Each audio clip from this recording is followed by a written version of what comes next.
Bonjour, bonjour. Ah ouais. Tout le monde y passe.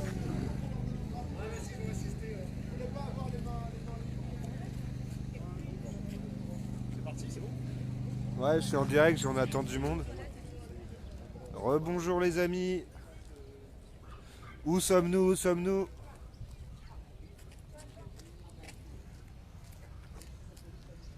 Alors on est où? Où c'est qu'on est? Où c'est qu'on est? Où c'est qu'on est? Ben, monument des droits de l'homme, les amis. Monument des droits de l'homme, c'est pas n'importe quel monument. Vous allez voir les significations qu'on y trouve et surtout, monument des droits de l'homme, c'est relié à la République. C'est relié à Bah, c'est le fondement même de la C'est le République. fondement même de la République, sauf qu'on va vous démontrer, les amis, preuve par A plus B, que tout ça c'est de la supercherie. Les droits de l'homme, il n'y a jamais eu droit de l'homme. Les droits de l'homme, c'est tout simplement une invention philosophique pour mettre tout le monde dans une voie de garage. Il n'y a absolument aucun droit de l'homme. Ce sont les fondateurs de la République qui ont mis en avant les droits de l'homme. Ce sont les droits de leur classe sociale, leur classe idéologique. Et on va vous le démontrer. Donc voilà. Bah, Et, visitons, j'ai envie de te dire. Allons-y, faisons la visite. Bon déjà, saluons quand même le clin d'œil aux Gilets jaunes constituants. Magnifique. Voilà, c'est Le siège du monument. Bon, voilà. c'est un truc, tu vois, symbole On a- inversé. On a planté Tu le vois ce que je veux drapeau dire dessus direct. Voilà, c'est fini. C'est-à-dire qu'en fait, on abolit la 5ème République, on abolit la République tout court, et on va mettre enfin une vraie démocratie réelle et directe avec les droits humains. Pas les droits de l'homme, les droits humains. Parce que Allons-y, oui. c'est parti.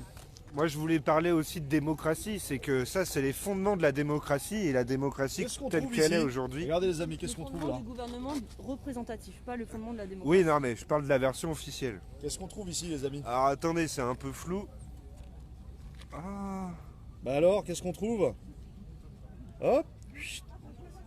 C'est quoi ça les amis? Ça vous fait penser à quoi ça? Bon, Eh oui, ça, les amis. on l'a en haut de la déclaration, donc voilà. Symbole maçonnique. Les amis, les vrais fondateurs de la 5ème République, tout comme la République en général, sont des francs-maçons.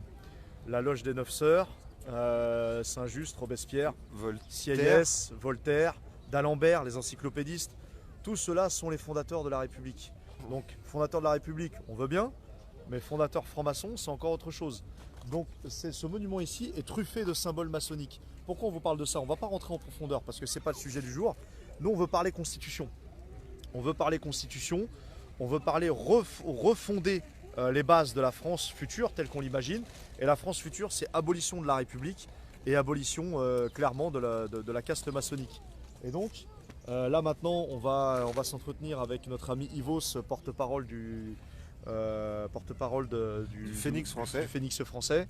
Et on va rentrer dans les détails. Alors, déjà, bah, on a parlé vite fait des droits de l'homme, si tu veux. On est devant le monument. Ouais. Qu'est-ce que tu as envie de nous dire par Alors- rapport à ça? Alors il y a beaucoup à dire en fait. Par où on pourrait commencer? Donc en fait, ce qu'il faut savoir, c'est que les droits de l'homme, en fait, c'est quasiment le texte fondateur de la République. C'est ça. Mais en fait qui ne comporte que 17 articles, donc c'est mince quoi, ça fait léger au niveau valeur, si tu veux, c'est un peu léger. Bah, 17 surtout que articles. c'est un texte que tous les peuples du monde se sont réappropriés. Bah, se sont appropriés, puisque toutes les républiques à travers l'Occident, et puis si on y met avec l'Afrique, en fait toutes les républiques, toutes ces républiques-là fonctionnent sur le même modèle. Elles ont à peu près toutes les mêmes constitutions, il y a quelques articles qui changent, parce que chacun adapte à son pays et à son mode de vie, mais quasiment toutes les républiques fonctionnent sur le même mode, et donc fonctionnent sur la base de la Déclaration des droits de l'homme française de 1789. Donc nous, on a analysé cette déclaration des droits de l'homme et on s'est aperçu alors déjà que dans la plupart des articles, il y a une phrase qui dit certaines choses et la phrase du dessous dit le contraire. Par exemple, on a, alors si je prends un article... Bah, déjà, tu m'avais parlé du préambule tout à l'heure, tu sais. Oui, le préambule, mais bon, le préambule il est important, mais moi je vais relire, au lieu de lire le préambule de la Déclaration des droits de l'homme de 1789, en fait, ce qu'il faut savoir, c'est que pour rédiger la Constitution de transition, on a réécrit une déclaration des droits, des devoirs et des responsabilités des êtres humains. qui remplacerait la Déclaration des droits de l'homme de 1789, puisque on a constaté en l'analysant qu'elle est obsolète, et puis qu'il y a des phrases qui sont complètement... enfin des articles même, je te dis, dans lesquels tu as une phrase qui dit le contraire de la précédente. Vas-y, si tu as un exemple. Alors, c'est par rapport, voilà, par rapport à la liberté d'expression. Alors attends, il faut que je trouve l'article parce que je ne sais plus.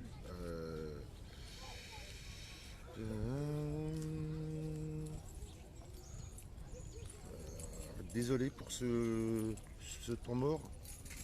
Pas de souci, attends, je vais montrer en même temps là. Parce qu'il y a le petit chérubin là qui a un beau chapeau. Voilà. Donc oui, La question, est-ce que vous trouvez ça très sain? Cet enfant tout nu avec un chapeau trafiqué. Ah c'est à chacun de se faire son avis. Après, est-ce que étrange. de base les droits de l'homme sont très sains? C'est un peu la question qu'on vient poser. Voilà. Ah, vas-y, dis-nous. Là, voilà, donc c'est l'article 11, en fait, qui parle dans la Déclaration des droits de l'homme de 1789, qui parle de la liberté d'expression.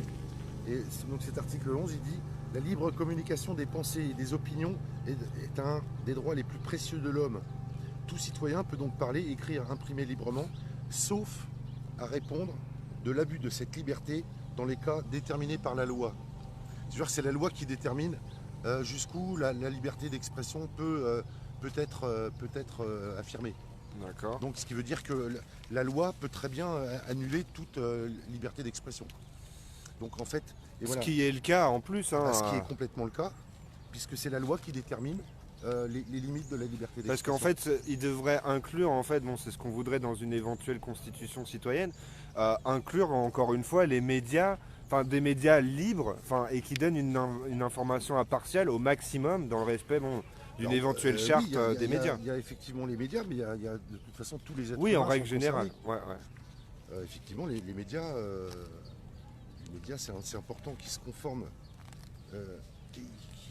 C'est important qu'on change tout ça, quoi, parce que en plus c'est des règles qui ont été édictées il y a 200 ans, et les générations ne peuvent pas soumettre aux générations futures leurs propres lois, parce que la société évolue tout le temps, et donc une génération ne peut pas soumettre à ces lois les générations suivantes. En plus, on le dit souvent, pour la Constitution, que c'est les morts qui gouvernent les vivants. Ouais, c'est ça. Et pour l'idéologie, du coup, c'est des morts 200 ans en arrière et plus qui nous imposent un schéma idéologique qui nous tue en plus quelque part. Parce que là, on est dans le néolibéralisme et tout ça, c'est lié aux droits de l'homme quelque part. Ouais. Parce que, oui, aussi à l'époque, ce qu'ils entendaient par la liberté, c'était la liberté d'entrepreneuriat, la liberté financière quelque part, plus que la liberté de l'homme, l'individualité de l'homme. Oui, parce qu'en fait, à l'époque, de toute façon, là, ceux qui étaient, quand on parlait des hommes ou des citoyens, c'était pas les gueux. Les hommes et les citoyens, c'était les notables, c'était les gens cultivés, c'était les juges, les avocats, les médecins. Tu connais la tous les citation de notables, Sieyès, tu sais, quand il explique que la France ne sera jamais une démocratie et qu'elle reste un régime représentatif. Ça montrait bien déjà, comme aujourd'hui d'ailleurs, ce sentiment de supériorité de classe et qu'il y a ceux qui savent et ceux qui ne savent pas, qui sont les gueux. Quoi. Et de toute façon, la République, elle s'est fondée là-dessus, puisque c'est encore une fois les notables qui ont établi toutes ces choses-là. Toute la Déclaration des droits de l'homme et toutes les constitutions, c'est les notables qui les ont établies. Et le populo n'a jamais eu droit au chapitre. Oui. Et d'ailleurs, dans le préambule de la Déclaration des droits de l'homme, en fait, c'est écrit dès la première phrase, c'est les représentants du peuple français, donc autoproclamés, constitués en Assemblée nationale, considérant que l'ignorance, l'oubli ou le mépris, machin. Donc en fait, les représentants du peuple français se sont autoproclamés et autoconstitués en Assemblée nationale. Oui, donc ça. dès le départ. Donc dès le départ, les mecs, c'est eux qui ont écrit toutes les règles du jeu. Et donc... moi j'aime bien citer l'ouvrage d'Henri Guillemin, tu sais, Silence aux pauvres. Ouais. Où à l'époque c'était ça, ils ont fait une genre de... ils ont eu la main mise sur le processus constituant. Complètement. Et après ils ont fait les règles du jeu. Après, de toute façon, ils ne l'ont jamais lâché, puisque le principe, c'est de... De toute façon, le but du jeu, c'est de prendre le pouvoir, de prendre le contrôle. Donc, Puis on en vient 200 ans et plus puis, tard une fois à que- expliquer que c'est pas aux représentants d'écrire les règles des représentés, quoi, tout simplement. ben, là, pour le coup, c'est une nouveauté. Parce que ça, on l'a. Oui, on l'a jamais vu, mais on l'a- voilà. Non, mais ça ne s'est jamais passé, en fait, dans toute l'histoire. C'est vrai. Que les représentés écrivent eux-mêmes les règles de la représentation.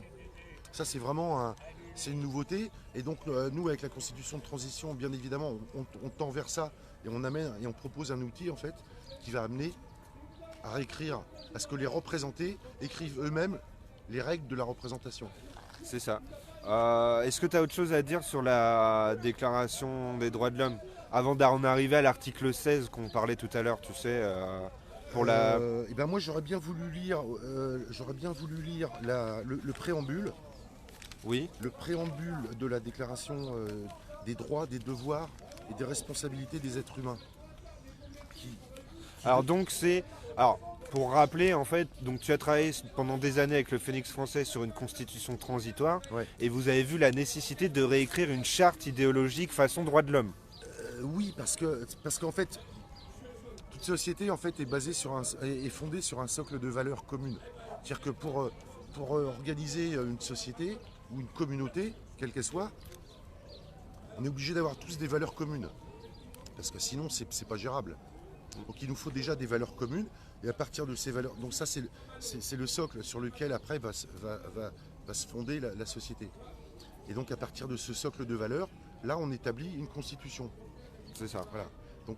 Donc là, si on considère que la déclaration, donc le socle de valeurs est obsolète, eh ben on redéfinit un nouveau socle des valeurs. Et on redéfinit une nouvelle constitution, une nouvelle organisation des pouvoirs publics. Oui, chose qui n'avait pas été... enfin, personne n'avait mis le doigt dessus à travers tous les ateliers constituants qui ont lieu depuis des années. On est resté sur la constitution sans penser à cette idéologie, ouais. encore une fois. Ouais. Enfin, pour certains, depuis longtemps, on condamne un peu les droits de l'homme, voilà, sur qui les a écrits et les conséquences que ça a donné. Mais le Phénix français, c'est vraiment le premier groupe à mettre le doigt dessus et à essayer de trouver quelque chose de nouveau, en fait. Parce qu'il ne me semble pas avoir vu nulle part d'autres personnes qui se soient penchées sur la déclaration des droits de l'homme. Alors que c'est de toute façon, c'est la base. Parce que, encore une fois, comme je le disais tout à l'heure, la République a été fondée sur la déclaration des droits de l'homme. C'est le texte fondateur de la République. Donc effectivement, personne d'autre s'est penché sur la question, alors que quand on sait qu'il faut réécrire toutes les règles du jeu, eh ben, il faut commencer obligatoirement par le socle. C'est-à-dire que le socle, ça va être la fondation, quoi, sur laquelle tout le reste va reposer. Vas-y, du coup... Donc là, je vais lire le préambule. Alors donc, rappelle-nous, je le dis comme ça, la nouvelle version des droits de l'homme, qui est une proposition, enfin, en tout cas pour l'instant. C'est une proposition qui va avec... C'est une réflexion, on va dire. Non, c'est plus qu'une réflexion. Oui, c'est un travail abouti, mais voilà. C'est avec des valeurs. Si tu veux, on a monté les curseurs pour la déclaration des droits, des devoirs et des responsabilités des êtres humains. Parce que dans la déclaration des droits de l'homme de 1789, il y a 17 articles. Là, on en a 54, je crois. On a 54 articles. Donc, tu vois, c'est plus poussé. Il y a plus de choses qui sont définies, si tu veux, là-dedans.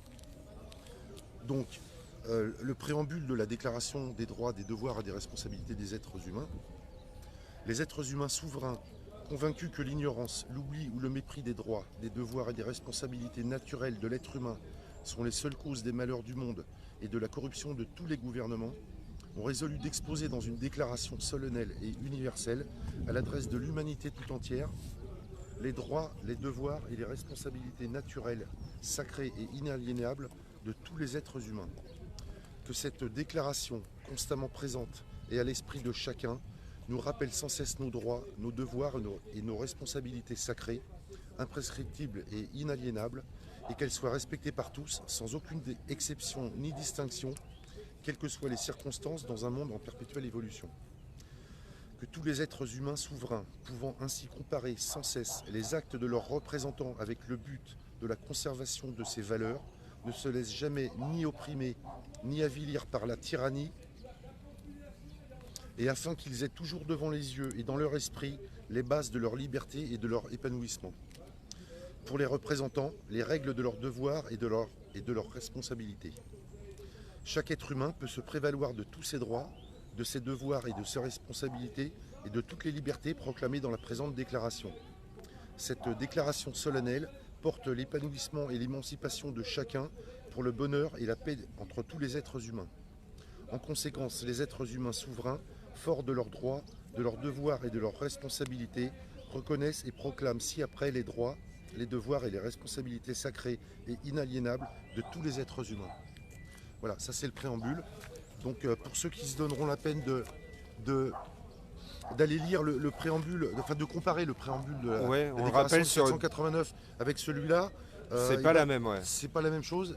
Là déjà on ne parle plus des droits de l'homme, on parle des droits, des responsabilités, des droits, des devoirs et des responsabilités des êtres humains. Non, 1980. Ouais, ouais. Non, c'est un monument érigé en l'honneur de la Déclaration des droits de l'homme. Voilà, oui. Je voulais te demander, alors, au niveau juridique, parce que par exemple, Attends, je vais bouger parce que j'ai le soleil en pleine face là. au niveau juridique, tu sais, par exemple, dans notre déclaration des droits de l'homme aujourd'hui, on a un article sur l'insurrection, tu sais, qui est nécessaire quand le pouvoir abuse de ses pouvoirs, etc. Ouais. Mais qui n'est pas applicable là demain. Non, parce que en fait, c'est l'article 35 de la Constitution de 1793, D'accord. mais qui n'a jamais. En fait, cette Constitution n'a jamais été ratifiée. Ah, je crois que c'était Donc- dans les droits de l'homme aussi. Non, c'est l'article 35 de la Constitution de 1793, donc il n'a jamais été ratifié, donc elle n'a jamais vu le jour. Donc en fait, c'est un vœu pieux. Bah, en fait, Ça- ma question, elle allait vers là, c'est Et je- par rapport aux droits de l'homme aujourd'hui, est-ce que cette déclaration fait preuve de droit juridique, c'est-à-dire que tu peux t'appuyer dessus pour justifier quelque chose, tu vois ce que je veux dire? Bah, bien sûr, puisque C'est- c'est le Parce but que du les jeu. déclarations des droits de l'homme, c'est pas du tout le cas. On te la pose, on te dit voilà, c'est bien beau tout ça, mais si tu veux en appeler à la déclaration des droits de l'homme, bon, il y a un parlement, un conseil des droits de l'homme qui fait sa sauce, mais en tant que citoyen, on peut pas se prévaloir des droits de l'homme et attaquer la République, par exemple. Alors que- Aujourd'hui, non.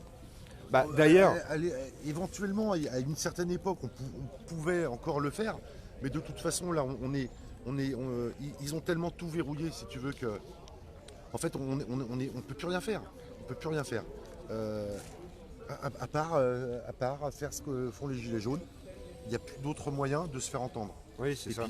puis, de toute façon, et puis avec l'histoire du RIC, voilà, c'est clair et net. C'est-à-dire que les mecs, ils ont dit niet. Le RIC, jamais. Ah, ça, on en parlera tout à l'heure sur Ouais. la prochaine OP. Mais Euh, c'était juste pour faire une petite Pour parenthèse. vite fait. introduire donc cette... Et tu Vas-y. vois, alors justement, nous, cet article 35, on l'a mis dans la déclaration des droits, des devoirs et des responsabilités des êtres humains, parce que c'est incontournable.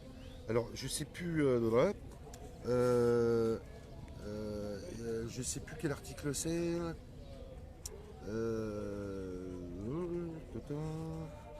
Sinon, pour introduire, tu sais, si tu pouvais nous lire comme l'article comme quoi la Constitution de la Ve République est en totale opposition avec les droits de l'homme tels qu'ils sont. Eh ben, c'est Pour- l'article 16. C'est l'article 16 de la Déclaration des droits de l'homme. de Si tu peux nous le 1789. relire. Bah, celui-là, je le connais par cœur. Parce que, Ouais. si tu veux, avec l'idée de la Ve République, maintenant, je le connais par cœur. Donc, l'article 16 de la Déclaration des droits de l'homme et du citoyen de 1789 dit ceci. Toute société dans laquelle la garantie des droits n'est pas assurée, ni la séparation des pouvoirs déterminée, n'a point de constitution. Voilà. Voilà. Donc là, il se fait que, alors, si tu veux qu'on enchaîne sur la Ve République, eh ben, il se fait que dans la Ve République, il n'y a jamais eu aucune séparation des pouvoirs, puisque les pleins pouvoirs ont été remis entre les mains du président de la République. Donc si le président de la République a les pleins pouvoirs, ça veut dire qu'il n'y a aucune séparation des pouvoirs. Voilà. Donc c'est en contradiction fondamentale avec l'article 16 de la Déclaration des droits de l'homme, qui est le texte suprême qui régit la Ve République. Donc là, c'est plus possible, quoi. C'est-à-dire que depuis le début, ils nous trompent, parce que bon, personne ne s'y est jamais intéressé aussi. Oui, bien sûr. Et justement, quand tu commences à t'y intéresser et à analyser les choses, tu te rends compte que tout est pipé dès le départ. C'est ça. Et dès le départ, c'est-à-dire dès 1789. Tout Oui. est pipé. Et donc, pour en revenir à la Ve République, depuis 1958, en fait, il n'y a jamais eu de séparation des pouvoirs, donc en contradiction avec les droits de l'homme. Et donc, quand nous, par exemple, Gilets jaunes constituants, tu l'as vu, on appelle à la destitution de Macron, toi, t'en es plus à appeler à destituer tous les présidents de la Ve République, en fait. De toute façon, pas tous les présidents. J'exagère, hein, j'extrapole Il n'y en a évidemment. qu'un, mais de toute façon, il n'existe même pas en réalité. Il n'y en a qu'un. Oui. Ils ne sont pas plusieurs. Oui, non, mais je veux dire, avec un. J'ai même pas le mot, mais avec une rétroactivité quelque part, De tu vois toute ce que je veux dire. Oui. Mais ce qu'il faut là maintenant, c'est, sachant que le peuple est exclu de la Constitution, que les représentants se sont donnés tous les pouvoirs sans aucune limite, et qu'en plus la Constitution de la Ve République est en opposition fondamentale avec la Déclaration des droits de l'homme. Maintenant, il n'y a qu'une seule chose à faire. Et là, je pense qu'il y a de plus en plus de gens qui s'en rendent compte à l'heure actuelle, parce que quand on voit les dérives dans lesquelles on est, enfin, dans lesquelles sont nos institutions, je crois que tout le monde maintenant doit s'accorder pour dire qu'il n'y a plus qu'une seule chose à faire, c'est d'abolir la Ve République. Après, on peut discuter de ce qu'on met après. Mais là, il faut absolument, de toute urgence, abolir cette Ve République, parce que c'est plus possible, on ne peut plus vivre comme ça. Je veux dire, il y a des affaires d'État qui se succèdent. Quasiment tous les jours, il y a une affaire d'État. En toute impunité. Ah oui, en toute impunité. Le pouvoir judiciaire bloque tous les dossiers, parce que de toute façon, chaque dossier est capable de faire péter la République. Donc le pouvoir judiciaire bloque tous les dossiers pour que ça reste en l'état. Et personne ne s'offusque de ça. C'est complètement hallucinant. Ouais. Donc là, on est arrivé à un stade de gangrène totale de toutes les institutions. Tu regardes, parce que là, de toute façon, avec Macron, sous l'ère Macron, là, c'est... Oui, les masques tombent, ouais. Déjà, à l'époque Sarkozy, c'est pas mal. On peut remonter en arrière, hein, autant qu'on veut, mais... Mitterrand, il s'est déjà passé plein de choses. Après, Pompidou, Giscard, la totale. Mais vraiment, c'est à partir de... Je pense que... Surtout à partir de Sarkozy, où ça a vraiment dérapé. Parce que les mecs... de toute façon, c'est tous des voyous. C'est tous des voyous, tu les vois, c'est tous des voyous. C'est mafieux. C'est ça. Et donc, à partir de Sarkozy, ça a vraiment commencé à déraper. Parce que c'est pareil, l'ultralibéralisme s'est installé là-dedans. Et puis a commencé à placer ses pions, quoi. Oui, c'est Parce ça. que tu vois, Giscard, il était encore... c'était pas un ultra-libéral comme Sarkozy. Lui, il était encore dans... Ils ont fait par palier, de toute façon. Oui, voilà. ils ont fait par palier. Lui, tu vois, le Giscard, il était encore un peu dans le gaullisme. Parce qu'on avait quand tout même ça. Pompidou juste avant, qui était un des premiers anciens banquiers Rothschild devenus président. Ouais. Donc bon, voilà, juste après De Gaulle, de toute façon, c'était le début de la fin, Ouais. quoi qu'il arrive. Mais bon, c'est monté crescendo, si tu veux, au fil des décennies. Et puis là, donc avec Sarkozy, parce que moi, c'est à cette époque-là que ma conscience politique s'est éveillée, si tu veux. Et déjà, Sarkozy, on s'est dit, c'est pas possible, on peut pas rester Et comme qui ça. est toujours impuni d'ailleurs, après tout ce qu'il a fait. Hein. Après, les mecs, ils nous mettent Hollande. Ouais, le C'est pas sketch possible. C'est un flambi. Là. avec le mon ennemi c'est la finance. Ouais. Qu'il a osé. Hein. Je ne peux pas dire son nom, mais mon ennemi, c'est la finance. Alors déjà, tu vois, rien que ça, tu dis, c'est bon, le mec, il est à côté. Et donc là, on s'est dit, ça va s'arrêter. Il va se passer quelque chose. Et ben non, les mecs, ils nous remettent un psychopathe avéré. Le mec, il est diagnostiqué psychopathe par un psychiatre. Ouais. Donc là, on a à la tête de l'État, on a un psychopathe qui est entouré de plein de psychopathes. Donc là, qu'est-ce qu'on fait maintenant, les gens là? Qu'est-ce qu'on fait? Ce que je lis des commentaires, ils sont favorables à l'abolition de la Ve République. Ça, Donc c'est bien, on ça. va rappeler la suite, en fait, là, on a une constitution transitoire. Voilà. On la met en place d'une manière ou d'une autre, on en parlera ultérieurement. Cette constitution transitoire assure la transition vers une constituante citoyenne. Alors, c'est pas tout à fait ça, je vais le dire avec mes mots. Vas-y. C'est que déjà, là, en fait, si on proclame si on proclame une constitution de transition, elle abolit de fait la Ve République. Et elle abolit, elle suspend tous les pouvoirs exécutifs et législatifs tels que définis dans la constitution de la Ve République. Voilà. Donc ça, je pense que les choses sont claires. Donc, cette constitution de transition, elle a pour objectif, premièrement, donc d'abolir la Ve République et de mettre en place donc une constitution de transition qui va permettre elle-même la mise en place d'un processus constituant populaire pour pouvoir écrire une constitution par le peuple. Voilà. Ok. Ça, c'est on, l'objectif. on décrira plus en détail sur la prochaine OP. Après, oui, parce qu'il y a, bon, il y a à dire, il y a beaucoup de choses à dire. Effectivement. Déjà, de toute façon, on peut inviter ceux qui nous regardent. Le Phénix français, Ouais. le YouTube Ivos, c'est ça hein Oui, mais bon, ça, c'est ma chaîne perso. Où tu expliques quand même, tu développes quand même à travers certaines Oui, vidéos. Mais là, c'est juste que j'ai été obligé de le faire parce que j'ai plus accès à la chaîne du Phénix, donc j'ai été obligé de recréer D'accord. une deuxième chaîne du Phénix qui s'appelle le Phénix français 2.0. Sur la chaîne du Phénix français, sur YouTube, il y a quand même des vidéos qui sont importantes à voir parce qu'on explique pourquoi une constitution de transition, on analyse plein de choses. Mais là, pour toutes les vidéos à venir maintenant, elles vont se passer principalement sur la chaîne qui s'appelle le Phénix français 2.0. Ok. On a aussi donc la page Facebook et on a un site internet, c'est www.le-phénix-français.fr. Donc là où il y a la constitution de transition, la déclaration des droits, des devoirs et des responsabilités des êtres humains, et puis toutes les vidéos de la chaîne YouTube, etc. En guise de dernière question, je vais te lancer sur le sujet, sinon nos internautes seront déçus. On nous parle beaucoup de franc-maçonnerie. Ouais. Qu'est-ce que tu penses qu'est-ce que tu peux nous dire par rapport à tout ce qu'on vient de parler de la franc-maçonnerie qu'elle a eu une influence sur la Révolution française, c'est indéniable. Ouais, c'est indéniable. Voilà, sur les droits de l'homme, c'est indéniable De toute façon, aussi. c'est dit ouvertement depuis. Oui, voilà. Et puis de toute façon, toute la symbolique de Paris le prouve. Enfin, oui, voilà. absolument. Il n'y a pas à en dire plus que Donc, ça. de toute façon, c'est un secret pour personne que c'est la franc-maçonnerie est à l'origine de la création de la République.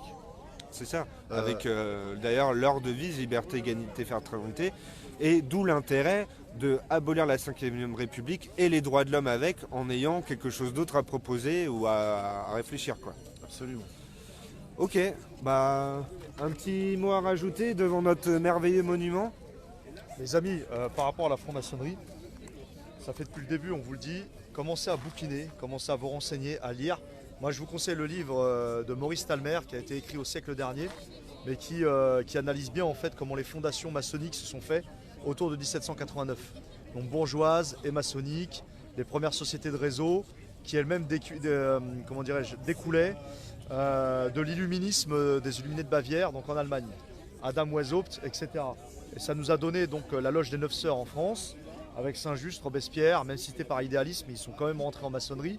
Ces gens-là, donc d'Alembert, les encyclopédistes, Sieyès, qui avaient beaucoup justement, Sieyès avait beaucoup théorisé sur la future constitution, etc. D'ailleurs, et puis les Jacobins, c'est quoi? C'est les Jacobites. Ça descend des Jacobites, donc ils l'ont fait en signe de ralliement, donc jacobinisme, club des Jacobins. La majorité était franc-maçon. Et je vais la rappeler encore une fois. Pourquoi les droits de l'homme? L'architecte qui a créé ce monument-là, avec son équipe, la majorité sont francs-maçons. Donc la maçonnerie, c'est quoi aujourd'hui la maçonnerie, la réelle maçonnerie d'aujourd'hui? Ça reste des réseaux d'influence et de pouvoir, notamment le Grand Orient de France et la Grande Loge Nationale de France. Après le reste, c'est des petites fraternelles, c'est des petites obédiences de province. Eux, il n'y a pas vraiment d'influence sur le pays. Mais le Grand Orient de France a une énorme influence sur le pays. Et pourquoi donc, voilà, on peut pas non plus, les amis, et là il faudrait un live spécial pour parler de la maçonnerie. Moi je vous conseille donc le livre de Maurice Talmer aux éditions Contre-Culture. Il y a aussi Stéphane Blais qui écrit beaucoup là-dessus. Sophie Coignard, l'État dans l'État. Sophie Coignard, l'État dans l'État, si on veut rester plus consensuel. Donc voilà, là ici c'est truffé de symboles maçonniques. On a l'œil d'Horus, on a les triangles, mais ça c'est normal en fait, c'est leur solidarité de classe. C'est-à-dire que les maçons, quand ils font quelque chose par solidarité de classe et par reconnaissance de signes entre frères comme ils se disent, ils ont besoin de signes comme ça. Donc les amis, effectivement, si nous dans la future France, clairement il faudra abolir tout ça. Abolition de la République, on veut une démocratie directe et première. C'est pour ça que nous-mêmes, quand on s'est exercé à écrire l'article 1er de la future constitution telle qu'on l'imagine, on a dit la France est une démocratie première. Ça sera la première démocratie de l'histoire en France. Depuis 2 ou 3 000 ans. Depuis jamais. Depuis les Gaules. Depuis Athènes, on va dire, si on peut la considérer Voilà. comme une démocratie telle qu'on l'entend. Voilà, parce que, clairement, sans clairement. compter les esclaves et tout ça. Mais d'ailleurs, par rapport à Sieyès et Voltaire, Ouais. donc deux francs-mac, Ouais. Sieyès, on a vu son aversion pour la démocratie. Il expliquait la France ne saura jamais être une démocratie. Et Voltaire qui nous expliquait que la démocratie, c'est le petit nombre qui fait travailler le grand nombre. Eh oui. Tout Donc, est- tout est résumé, dit, les amis. Tout est dit, voilà. Tout est résumé, on va pas rentrer plus en profondeur parce qu'encore une fois ça nécessiterait un live. Mais moi voilà, moi j'appelle vraiment à tous les gilets jaunes qui s'investissent dans notre mouvement et qui veulent s'attaquer au pouvoir profond. Donner des sources, c'est très important. Quand vous parlez de la franc-maçonnerie, dites pas simplement c'est les francs-max, c'est la Non, donnez des noms. Franc-max, Donnez des satanisme, noms. c'est des raccourcis Voilà, trop donnez des faciles. noms, donnez des loges et donnez des sources, c'est très important parce que sinon nos ennemis, les oligarques, ils vont nous tomber dessus, ils vont nous traiter de complotistes, de bons à rien, de schizophrènes, de branquignoles. De Voilà, branquignol. ça. Ah, c'est notre mot Voilà, préféré. soyez maintenant. précis dans les sources, les amis. Et maintenant, il est temps qu'on voit les choses en face. On a un pouvoir profond, on les affronte de face. On essaie de les dénoncer, de les mettre en lumière, mais on sait très bien que l'idéologie qui sous-tend le nouvel ordre mondial, qui sous-tend les think tanks mondialistes comme le siècle, etc., c'est forcément la maçonnerie. Et c'est par la maçonnerie que les jeux de carrière se font ou se défont. Oui, d'ailleurs. entre autres. Voilà, entre clairement. autres. Gérard Coulon, qui était l'ancien ministre de l'Intérieur, franc-maçon au Grand Orient de France. Voilà, Manuel Valls, il est passé par le Grand Orient de France. Là, je vous donne des noms que vous connaissez. Là, on mais il y en a rappelle tellement. la fraternelle parlementaire. Bon, on va en parler tout à l'heure. 400 francs-maçons sur 577, quoi. Exactement. Donc tout est dit. Et moi, je voulais rebondir là-dessus. Pourquoi on a invité Ivos aujourd'hui, donc le Phénix français? Parce que la radicalité qu'il présente, en commençant par l'abolition de la Ve République, l'abolition de la Déclaration des droits de l'homme, bah clairement, c'est vers là où on se dirige. Et en fait, comme dit C'est Ivos, la seule solution, les amis. il n'y a pas d'autre truc à faire. C'est on abolit tout ça, on écrit notre On constitution, réécrit notre tout. démocratie On première, réécrit tout. ou le régime qu'on aura choisi tous ensemble, enfin le système politique, parce qu'on l'appellera pas le régime, celui-là. Et voilà, on change tout. Et surtout, c'est bon, faut arrêter avec les corps intermédiaires. Faut arrêter avec à toujours passer par des réseaux pour arriver à ses fins. C'est fini ça. Donc, moi, comment je l'imagine, la future France, on ferme les loges maçonniques, clairement. Tout ça, c'est fini. S'ils veulent faire de la philanthropie ou de la philosophie, ils vont créer des associations loi 1901 claires, nettes et précises, ouvertes au grand public. Et là, ils pourront faire des échanges philosophiques, il n'y a pas de problème. Mais de faire des rites, des temples, parce que c'est une religion civile, la franc-maçonnerie est une religion civile. Elle avait pour but de détruire le christianisme et de mettre une religion à la place, sauf qu'elle s'est transformée petit à petit au consumérisme. On va pas partir trop loin. C'est vrai qu'on n'a pas abordé le thème de la laïcité, mais qui est sous-tendu par tout ce qu'on vient de dire Entendu, depuis les tout à créateurs l'heure. de la laïcité, Émile Combes était un franc-maçon du Grand Orient de France. Donc voilà les amis, la boucle est bouclée. Je vous dis à tout à l'heure. Bon voilà, je vous refais un dernier tour de ce magnifique monument. Oui, la laïcité, voilà. On voyait toujours les deux colonnes, les statues qui vont bien, le petit chérubin. Voilà. Ah, il y a là, bon, vous le connaissez ça, le triangle des droits de l'homme. C'est comme le billet. Ah, j'ai pas ramené mon billet 1 dollar américain. Mais bon, voilà, ils mettent leur marque de fabrique partout. Mais bon, on le sait, mais c'est tellement sous nos yeux, en fait, qu'on s'habitue tellement à tout ça. Voilà, je pense qu'il y aurait, on pourrait faire du décodage de symboles. Je vous invite à regarder la vidéo de Stéphane Blais, qui était venu ici, un ancien franc-maçon qui avait parlé de tout ça. Et où il décrit, d'ailleurs il décrit, je vais vous montrer, ce fameux, je vais vous laisser là-dessus, vous voyez, le triangle là, avec le truc au milieu, et ce trou-là, ce trou-là, qui appelle quelque chose, donc je vous laisse réfléchir là-dessus, et je vous dis à tout à l'heure.